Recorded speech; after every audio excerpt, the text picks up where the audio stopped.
Hey, what's up guys, Rod Facts here. Today I'll show you an action, sci-fi thriller film, District 9. Spoiler ahead, watch out and take care. In the year 1982, a giant extraterrestrial spaceship arrives at Earth, and hovers over the South African city of Johannesburg.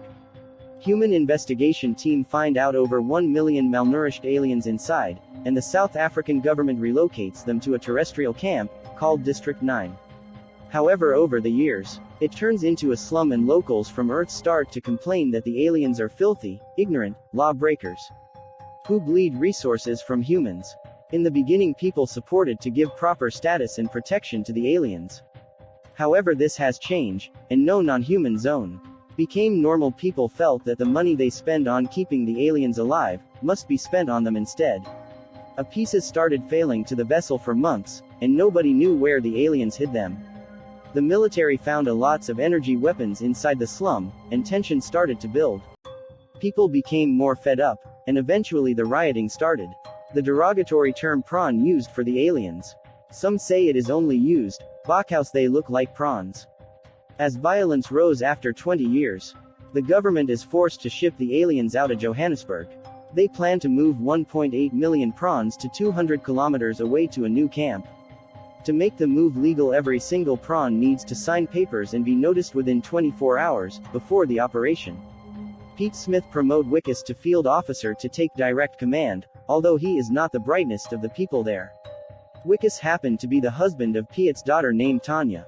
As soldiers and office workers prepare for the operation, Wickes already gets into an argument with the MNU soldiers, and brags about the office leading the operation, not the soldiers, when the operation begins.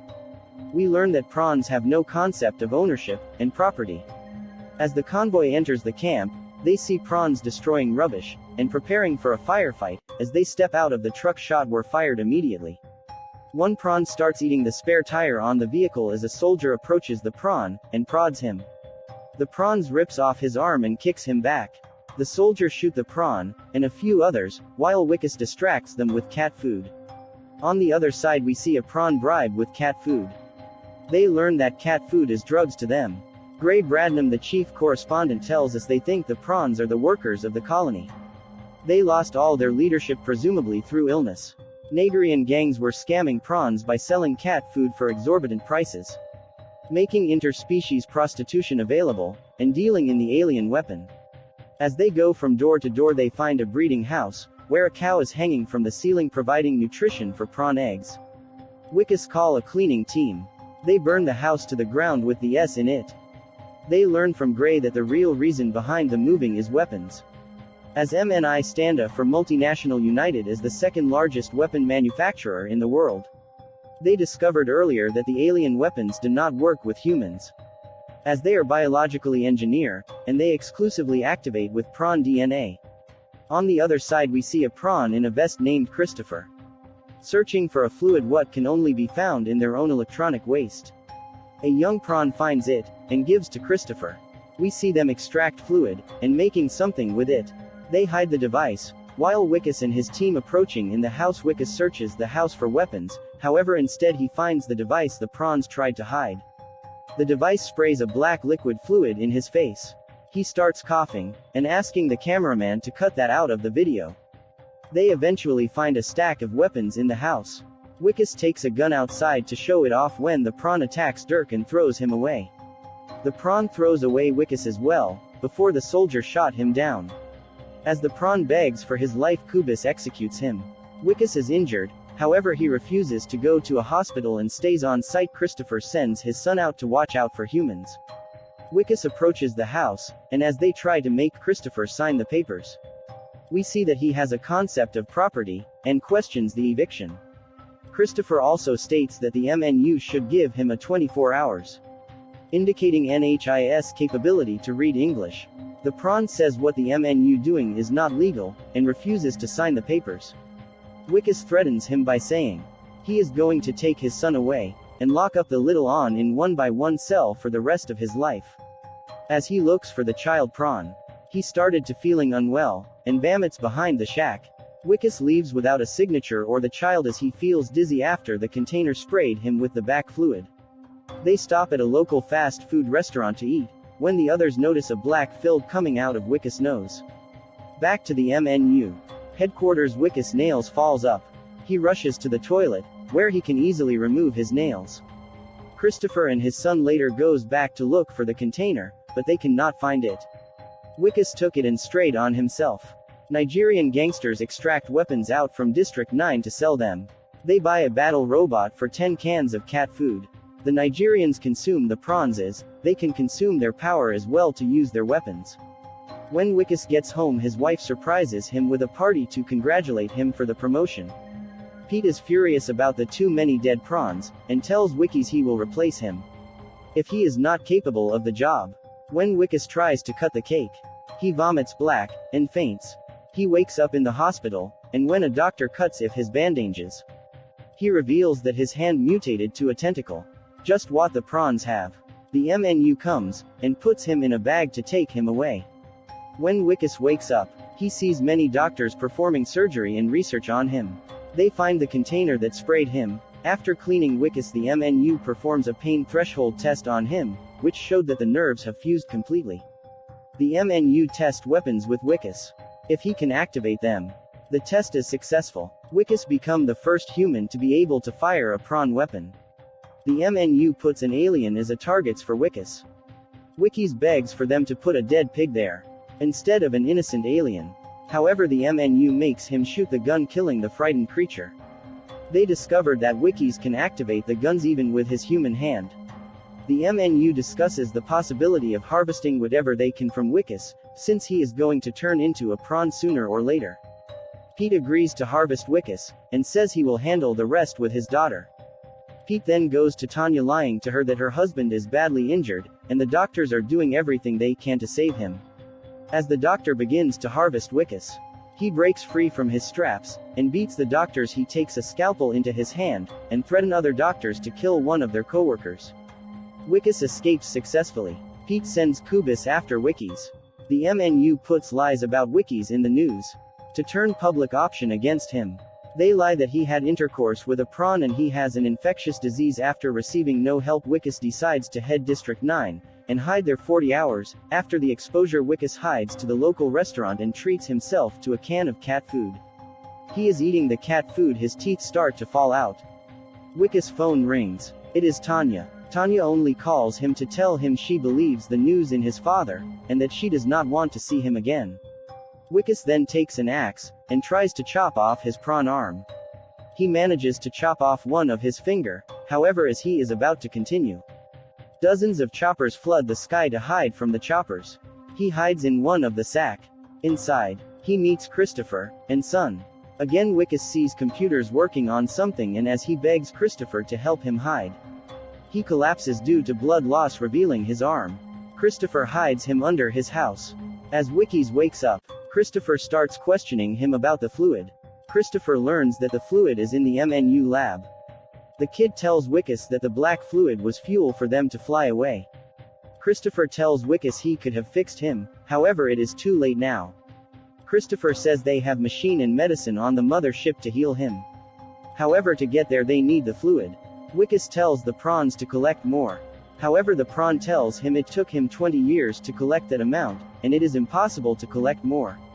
Wickus and the prawn agreed to go, and retrieve the fluid from MNU. 56 hours after the exposure, Wickus turns more and more into a prawn. As he checks himself in the mirror, he sees that his skin is coming out off, revealing his prawn body under it. Wickus gets another call from Tanya, telling him she wants everything to be back. Wickus talks with her on the phone, not knowing her dad is tracing his phone down. Now the MNU knows that Wickus is in District 9. Wickus heads to the Nigerian gangs to buy weapons, so they can attack the MNU base. Wickus does not know about the Nigerians believing in consuming the prawns to possess their powers. So the leader gives command to cut Wickus' prawn hand off. Just before they about to cut his hand off, Wickus grabs an alien gun, and shoots the gang members. Wickus leaves with the weapons. Wickus and Christopher attacks the MNU building. They reach level 4, where they keep the fluid. Wickus finds the fluid, and tells Christopher to leave. However, Christopher freezes as he sees dozens of his people slaughtered on tables. The MNU soldiers reach level 4, shooting on Christopher and Wickus. Christopher makes bomb to blast the wall. They escape through the garage with a stolen MNU vehicle. Kubis chases after them in a helicopter. When they get back to Christopher's shack, Christopher reveals to Wikis that the process to transform back to human will take 3 years. Christopher says he needs to save his own people first to not let them become medical experiments. Christopher promises that he will come back in 3 years. However, Wikis gets angry and slams a piece of wood against Christopher's head, knocking him unconscious. Kubis enters the shack as Christopher is waking up. Wikis climbed down to the ship and inserted the fluid. Kubis is beating Christopher as he refuses to open the ship door. Wikis starts the ship by putting his hands in the fluid. The ship starts taking off. Kubis orders the anti-aircraft missile launcher to shoot him down. The ship gets hit, loses an engine, and hits the ground. Kubis locks Christopher away and raids the downed ship. Kubis takes Wikis away as Christopher's Saab is in hiding 72 hours after the exposure to the fluid. Christopher and Wikis is being transferred when the Nigerian gang hits the MNU, taking Wikis to their leader. Christopher's son is fixing their ship, while more MNU soldiers swarm the area. The little prawn manages to emit a wave on the mother ship. The robot previously sold to the gang active, and kills the members before they could cut Wikis' arm off. Wikis shows his hand to the machine, and it opens up, giving the opportunity for Wikis to control the machine. The MNU soldiers dragged Christopher out of the van, trying to get answers from him about what is happening with the mothership. Wikis finally sits in the machine, and runs away, telling the soldiers to keep Christopher, but let him run.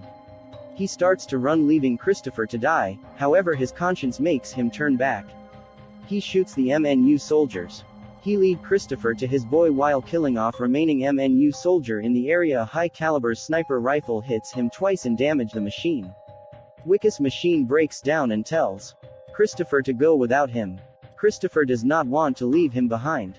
However, he left with no choice. He tells Wikis he will come back for him 3 years. Christopher promise. Wikis takes his last stand, killing dozens of soldiers. A beam gets activated from the ship. Christopher and his son starts levitating in the ship towards the mothership. As Wikis' machine gets more damaged, he falls to the ground. Kubis tries to shoot down the ship with an RPG, but Wikis grabs the rocket, exploding in the machine arm. When Wikis is about to shoot down Kubis, the machine gets hit by a car laying on the ground. Wikis watches as the beam lifts Christopher and son inside the mothership. Wikis gets back up one more time, shooting the car's diver. The machine gets hit by a shotgun from behind, and Wikis gets ejected. As he crawls on the ground trying to get away from Kubis, he sees Christopher and his son reach the mothership, meaning they are safe. As Kubis is about to kill Wikis, the prawns comes out of hiding, tearing Kubis into pieces. Christopher activates the mothership and leaves Earth. Gray Bradman comes back and says that was the last footage of Wikis, and they do not know what happened to him. The movie ends saying District 9 is demolished by no. District 10 houses over 2.5 million aliens, and the numbers continues to grow. Tanya shows a metal rose that was left on her doorstep. Then we see a prawn with cloth on his arm, making it indicating that Wikis is turned into a prawn but still alive.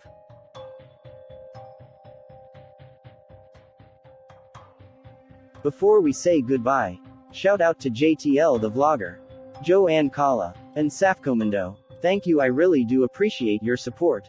I really do. Random shout out to my subscriber. Once again, this is Rod Facts. Peace out.